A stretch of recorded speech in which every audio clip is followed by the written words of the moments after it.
It is Friday, and if it's Friday, that was the week with the great Keith Teare. Friday, May 28th, 2021, Keith. And it's been a week of disruption, and not only a week of disruption, but of lists about the great disruptors. So that is the theme of your newsletter this week. Who are the next disruptors? Tell me who they are, Keith, apart from you and I. Well, it's a list that's come out of CNBC, which, by the way, forms a major part of my morning TV viewing. Are they disruptors, CNBC? They are not disruptors. They're the old guard, if you like, old school. And you're watching. Why are you watching them if they're the old guard? Because they have the new show called Tech Talk that is actually quite good. I recommend it. It lasts an hour from 8 a.m. Pacific time, and it's the only real TV about tech that I watch because it's very well done. Anyway, they produced their list this week of, they do it every year. It's called the Disruptor 50, which you must admit sounds like it's stolen from TechCrunch, which used to be called TechCrunch Disrupt. And before that, It was called the TechCrunch 50. This is the top 12 of their list: Robinhood, Stripe, Discord, Sentinel One, which is a SolarWinds company, Didi Chung, Brex, Marqeta, Chime, which is a banking fintech, and so on. These are really, really, really well-known companies that are very, very far along in their journey. Just to give you a sense of it, they've raised $72 billion in venture capital between the 50, and they're valued already at $388 billion. 12 have already had public exits, and 4 are doing SPACs. And many of them are already unicorns. So it's a bit of a stretch to think of this as the Disruptor 50. It's more like the fully already graduated from their first degree doing their second degree 50. But it is because CNBC focuses on public markets that you and me can buy. It's focused on what to look at next as the inevitable IPOs start to happen. And they did a good job. You're the ultimate insider. I haven't heard of all those companies, so I think it's still a helpful list. Yeah, it's definitely helpful if you're not kind of living and breathing venture and startup world. Funnily enough, Clear is on the list. Do you remember Clear? I remember. You mean Clear, the technology used to go through the airport? Yeah, which died and then came back to life. And I can understand that in post-COVID because they have a great opportunity to integrate all our biometric data so that we can actually walk around in a post-COVID age. Udacity, which is the skilled labor training platform. Is that Sebastian Thrun? I actually don't know. I believe you if you say it was. Well, I think it was because we once interviewed him for Futurecast. And Clubhouse is on the list. Ripple is on the list. Databricks, which is kind of like the next Snowflake. So I was expecting Coinbase to be top 10. Are they too established now to be in that list? Let's have a look and see if they even, I think because they're already done an IPO, maybe they're not. They are not in the 50, actually, funnily enough. That's an oversight right there. Plaid is in the list. I know all about Plaid. Anyway, so they did their disruptor list. The point I make in the editorial is that at least in my more inside venture world, there's a lot more interesting disruptions going on than this list represents. So give me 3 or 4, not companies, but areas that it's completely unrepresented in this list that mere mortals like myself and some of our viewers won't know about that you've seen. Well, probably the biggest one is venture capital itself is being disrupted in a whole number of ways. Almost every stage of venture, the seed stage, the venture stage, and the growth stage. So, for example, Tiger Global, which we talked about last week, right? Katoi, who is kind of a bit like Tiger Global, and Insight Partners, These three together are starting to dominate private company investing at the pre-IPO stage. And so the more traditional growth investors are being squeezed out of a lot of deals by them. And these are really hedge funds reinvented as venture stroke PE funds. And so in the past, you could clearly say, this is a venture fund, this is a hedge fund, this is a PE fund. They're blurring now into just late stage investors looking to put money into growth companies. That's a huge disruption that affects. Yeah, you've got another link to Tiger Global. We talked about Tiger actually last week. What's happened this week to make Tiger worthy of a link, of a reference? Well, it's an article that is in Sifted, which is a really, really good UK publication looking at the startup scene, that tries to make the case that Tiger's radical approach is time limited and that it may not survive the end of COVID and going back to face. They think that Tiger is kind of automating the allocation of money on a platform, doing very light due diligence and piling in a similar way to Yuri Milner and his DST Global did about 10 years ago. And that was a failure. Wasn't that a fast? Did Milner make money out of that? Or was that the Facebook deal? That was one of them. No, he made a ton of money, and DST then listed and is a public company now, and he's done very well.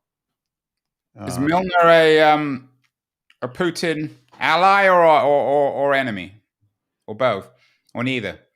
We don't know the answer to that, but given that he's still alive, let's assume he's a friend. What I'm about to do, Keith, is very cheesy, but I can't resist. Go for it. We know there are no tigers in Africa. However, Africa may nonetheless be the big next thing when it comes to investment. How about that for a cheesy link? That was delivered with a roar appropriately. Well done. Well done. Yeah. So this is a TechCrunch article that points out that venture investment in Africa is the highest ever. Big deal, though. I mean, it's still not very much, and it's probably a record every year. 234 tech companies raised $2 billion in 250 equity rounds, which is a 74% increase from 2018. And that's the whole bloody continent, Keith. I mean, we're not talking about one country. We're talking about a continent of God knows how many people. It incorporates South Africa and Nigeria and Egypt. I mean, that's a really small amount of money and deals, isn't it? Well, the key isn't, yes, you're right, it is. But there's a trend in play here which relates to global demographics. Just to give you a stat, China's population is going to shrink to about 750 million around about 2050, 2060. Nigeria's will have grown to close that number by then. So where's the Silicon? I wouldn't call it the Silicon Valley, because I mean Africa's full of valleys. Where is the Silicon center of Africa? Is it, in terms of countries, is it Nigeria? Is it Kenya? Is it South Africa?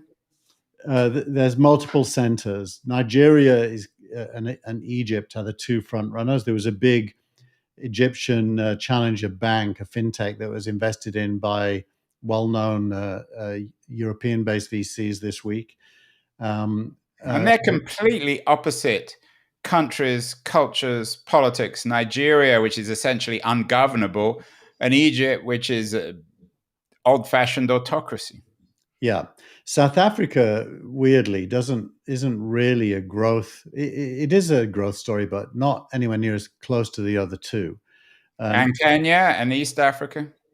Not so much. Kenya, Tanzania, and Uganda are all attracting agri-tech investments, Right. And fintech and mobile and payment systems. Yeah, that's the big play, right? The payment systems. I mean, there was always a joke about the Brazilian economy. It was always described as the thing on the horizon, the next big thing. Is Africa always going to be the next big thing, do you think? For the next 50 years or so, it will be. I just should say I've got a company called Verto FX, which is two Nigerian founders that my fund in the UK invested in. They're just doing their next round, and it hasn't finished, so I won't say who, but it's two female VCs, one of whom was born in Africa, one of whom has an impact fund that focuses on developing countries that are leading that round. So there is growing awareness of Africa as a place to invest from outside of Africa. There's still a lot of prejudice. So when I talk to that founder, and Prejudice, you mean anti-African or racism or what? both. The anti-Africa stuff is mainly lack of knowledge, but the racism is real. I mean, this particular founder has massive traction. His revenues are growing consistently over a year now, and he's up to, I don't know, 3 or 4 million annual run rate, doing inbound and outbound foreign currency transfers. Have you seen the film? Is it Waconia? What's it called? Oh, do you mean the science fiction one? No, the one about the lost world of Africa that was a big hit. I haven't seen it. No. Anyway, that was my opportunity to go from Africa to streaming and Hollywood.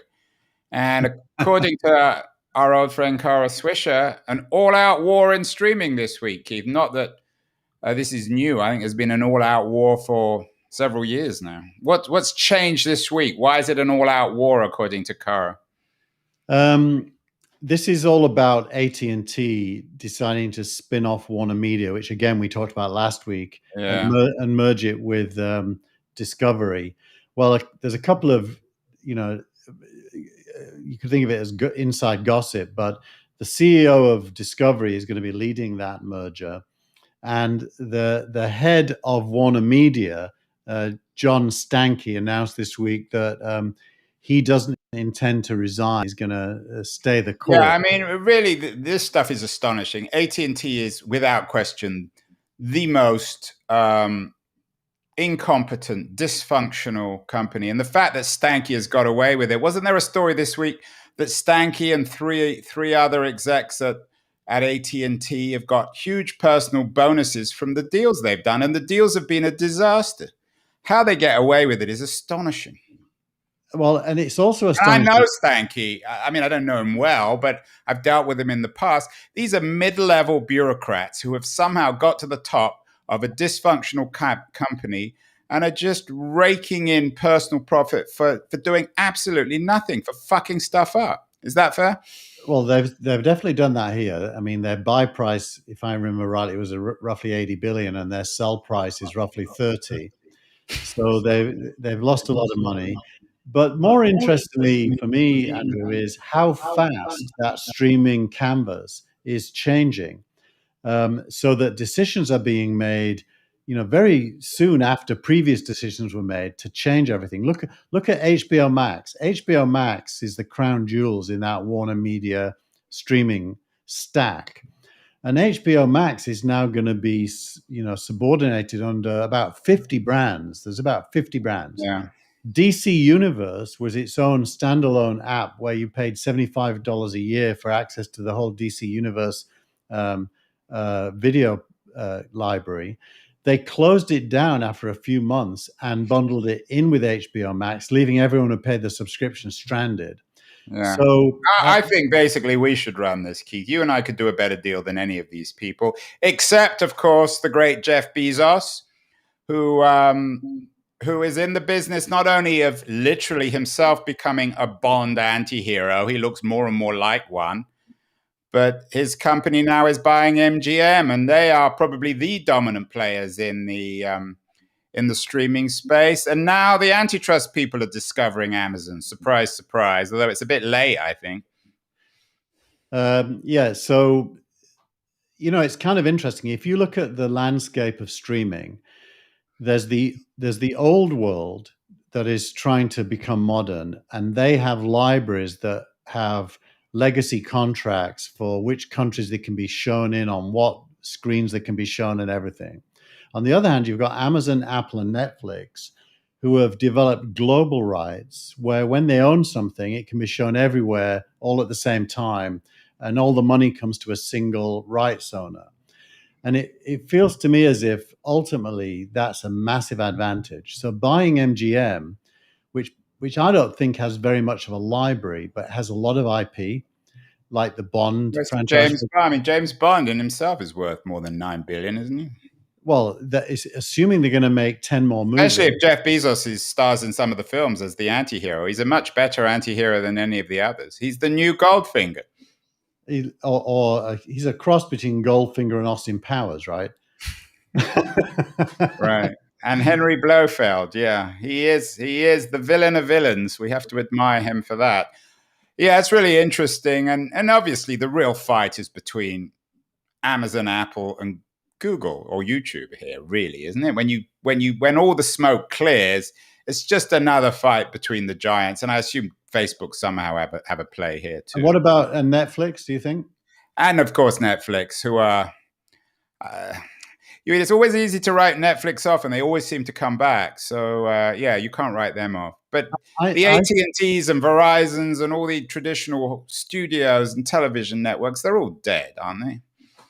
Well, they're not dead because as MGM has just they'll survive, but I mean, they're not players. They're going to get acquired. They're you know, it's like in your venture world, the VC funds aren't going to go away, but they are sort of symbolically dead. They're going to get picked off eventually.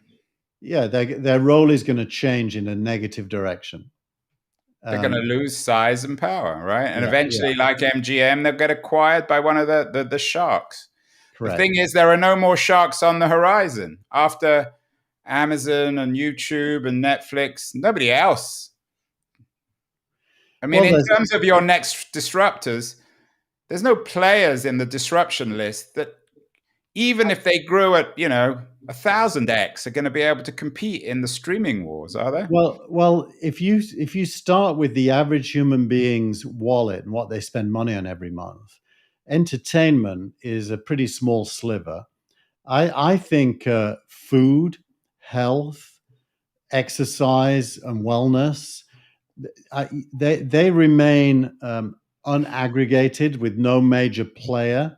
But that's a different conversation. I take that. But my point is that, you've put this all-out war in streaming as your second feature this week. It's an all-out war, but it's a war between players who are so well established that it doesn't really make any difference who wins, does it?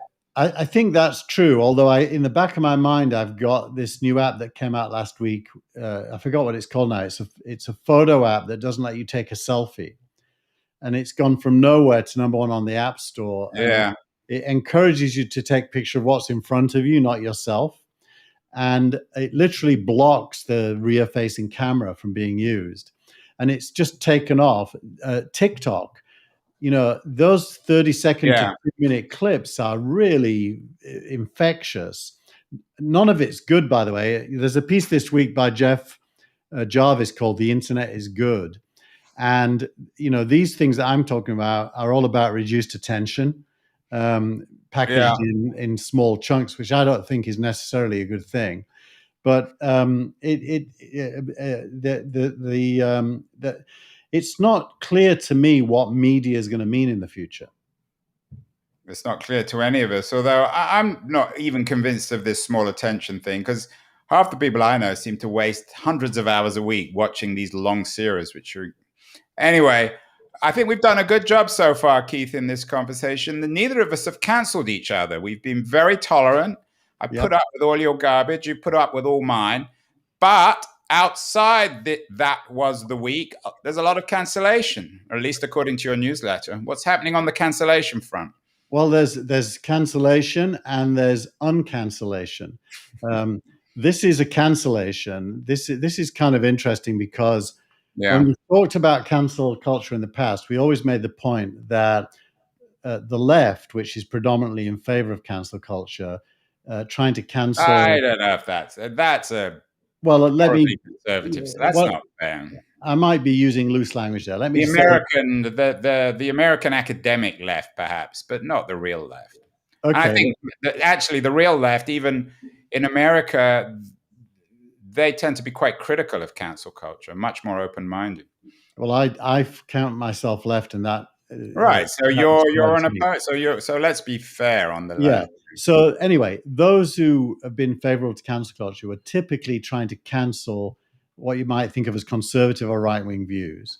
And what Yeah. happened this week is that Emily Wilder, who was a journalist, it turned out that when she was at Stanford University, she was very active in pro Palestinian circles. And the right wing in Arizona got her fired from her job on a newspaper due to her previous support for Palestine and Palestinians, which was, Yeah.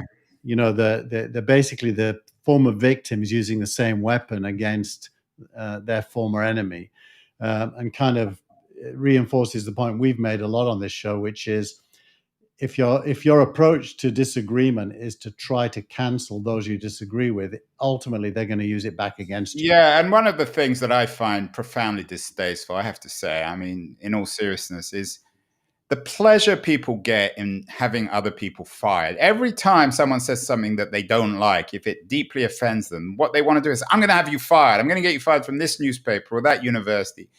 And it's such a ungenerous. I mean, it's one thing to argue with them, perhaps have them censored, but the notion, I mean, censored is the wrong word, but it's such an unpleasant feature of our culture that so many people get pleasure in having other people fired. I just don't get it.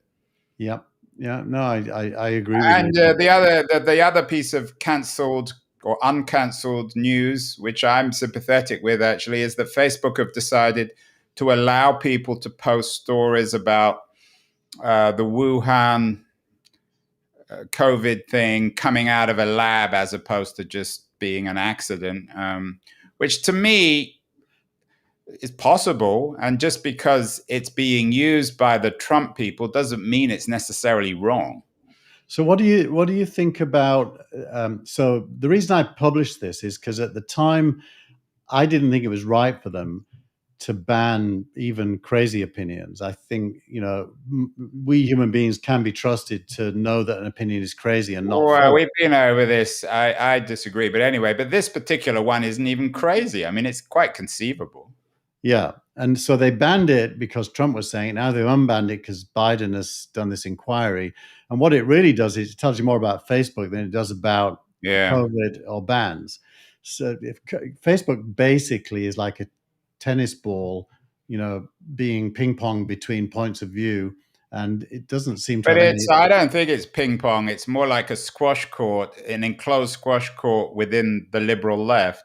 And anything that's offense to the liberal left on Twitter and Facebook gets banned, which is, in my view, very illiberal and very unleftist. I just don't get it. I mean, you may not agree with these people, but they have every right to express. If you believe that it came out of a lab, that's quite credible. You can argue it. You might be able to prove it. Who knows? And most people want to ban it have no knowledge of the space. They don't know what's going on in Wuhan or what happened in any of the labs. So it seems very troubling. And the fact that Facebook is so vulnerable to this, and it goes back to the argument I've always made. These are traditional media companies. They have to be accountable and responsible in the way in which a newspaper is, and they have to have clear policies on all this stuff.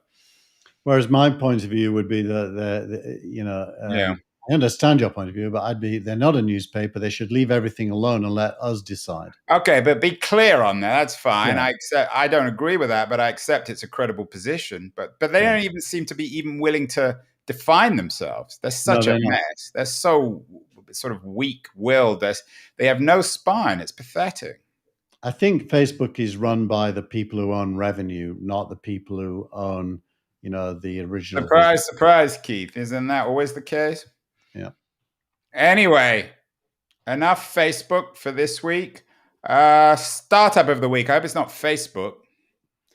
It is not Facebook. Thank Good. God for that. It is a company called Whatnot, who have raised 2 rounds of financing within 3 months. The first one was a 20 million Series A in March, and now a 50 million Series B, led by Y Combinator's. I knew you'd get Paul Graham into our show, Keith. You sneaked him in at the end. He was in 3 times in the newsletter, and I deleted him everywhere just so you wouldn't be able to say that. But Did you cancel Paul? You can't cancel Paul. I temporarily cancelled him this week, But he's back. but he's Can't. back. And why this is significant is because what Whatnot is doing is applying live streaming to the buying and selling of collectibles, which is basically live auctions. It's And fascinating. So it's really it's eBay 2.0, isn't it? it's live eBay. Think of it as live eBay. And it's kind of interesting because So why aren't eBay doing it? I mean, it can't be that hard, is it? it actually is hard. It's if you think about what Clubhouse does, where the audience and the people on the platform can interchange, and Yeah. it's that you need that kind of technology, and streaming doesn't do that. So you need a new kind of streaming, which is what my company Cosmo Software does, which is why I noticed this. And is this audio or video or everything? Is it mostly people Both doing it? audio and video. So if you want to, it's sort of it's really replicating a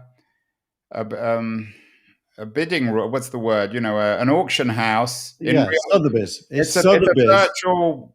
virtual Sotheby's in real time. Yeah, correct. And there could be millions of simultaneous auctions. Fascinating. Well, fascinating in the sense I guess it's always true of the best ideas. It's obvious. Yeah, it is obvious. And is it only happening now because the technology is there? Yeah, the technology wasn't there before. To be a little bit technical for the small number of listeners who know about this, it's when WebRTC is used instead of what's called RTMP for streaming. When you use WebRTC has a signaling layer and a two-way communication, very similar, to Andrew, to what you and I worked on at Santa Cruz Networks back in the day, right? In 2004. So modern technology can be two-way, so you can have very large-scale streams and people can interact with each other. So the tweet of the week, Keith, is with your co-founder of TechCrunch. No, I'm not. I'm not the co-founder of TechCrunch. What were you? The original investor, the inspiration?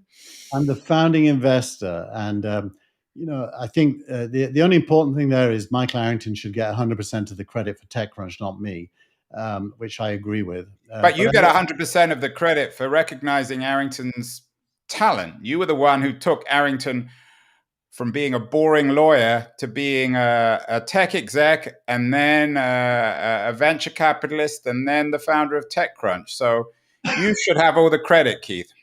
Well, I would just say, Andrew, I'm watching this show 1971 right now on Apple TV Plus, which is a brilliant 8-part documentary about the music scene.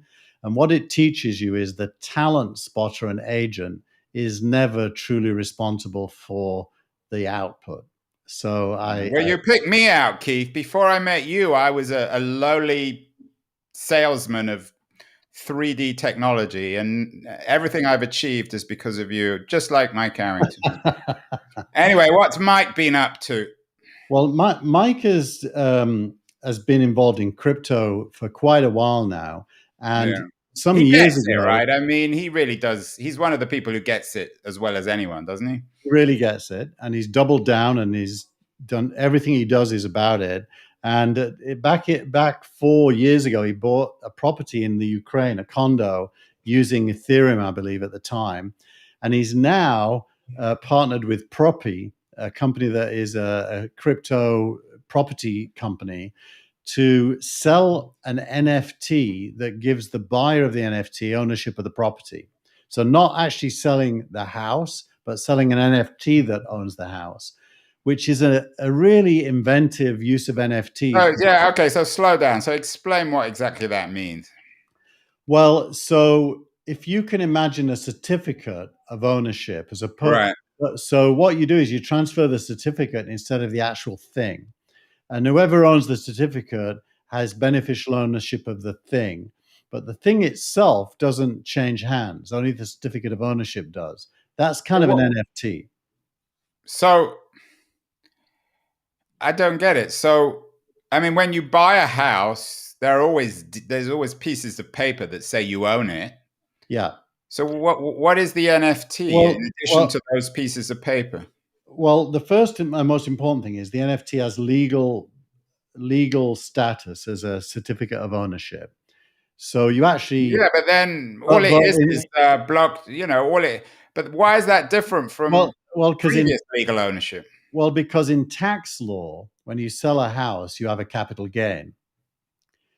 When you sell an NFT, you know, you're not selling the house. So all of the rules around house changes, about all the documents that have to be filled in and everything, go away.